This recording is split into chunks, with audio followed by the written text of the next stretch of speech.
All right, I'll be filming this Kenaurd 4 pin, so it's just like kind of like a multi-pin, but it's only 4 pins. Here's the key. All right, so again, locked. Okay, in a lock position. Okay, I'm going to use this multi-pick tensioner. Slide it in there. I'm going to hold this down. I'm going to apply a generous amount of tension. I'm going to use a huck number 2. All right, so checking 1. One has a little binding. Maybe not. Let's move on. 2, 2, 3. Got a little bit of core rotation on 3. Checking 4. Don't feel anything. 4. Go back to 1. 1 got a click. Nothing on 2. 3 seems binding. Got another little click. Checking 4.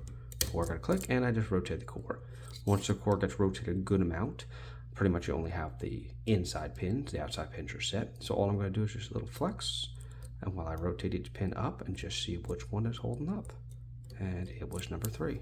So I turned it about 90 degrees. If I turn it any more, the pins that are here will drop down and this will freeze up. So let's just leave it there for now. And actually, I'll just lock it back up. Why not? So back in the lock position. Okay, and we'll use this key to get it.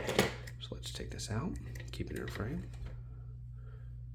This way, and we'll bring this down a little. Good. All right. Now we're just gonna pop this out. All right, let's bring this up and keep this in frame. Okay, so let's open it up. And again, you could slide out this piece here, but you know, it's kind of pressed in pretty nicely, and it's, in my opinion, it's just as easy just to bring a follower through and just pull it from the inside. Not a big deal. So that's what I'm gonna do. All right, and this really works out anyway, because right now I'm working on a multi-lock and maybe one of the springs went flying out of it, and now I need to bar spring from this. So you know what happens. All right, so what I'll do is I will take a follower to put in here. So let's get the key in. All right, and give it a little bit of a rotation. Oh, went too far, so let's get it in there, a little rotation, and let's put the follower in. I mean the shim in. Apologize, shims in. And now we just got to get a follower that will fit. Let's see which follower this is. Looks like this will fit. Just slide that in. And there's our pin and pins right there. So we'll leave this just like that. And we'll take out the pin and pin. So here is the first set of pins. Okay, second set of pins. Okay, and I accidentally dropped out number 3. Let's find out which one that is. I'm going to assume it's this one. Make sure it's flush before I put it. Put that upside down. I'm just making a mess right now. Put you here. Let's get this pin back. Put it in there. There that is. Put this back in. Just make sure it's the right pin. So pin and pin. That looks right. All right. So now let's get this guy out. Let's get this guy out.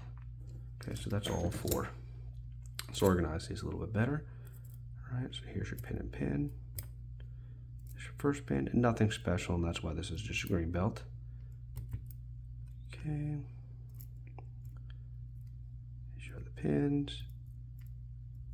Okay, there's your pins. All right, now let's get the other side out. And again, you know, with a mobile like, you might have something a little more fancier. There's nothing fancy in this. So let's just pull out this shim. There we go. I can hear him clicking in there. All right, so let's bring this down.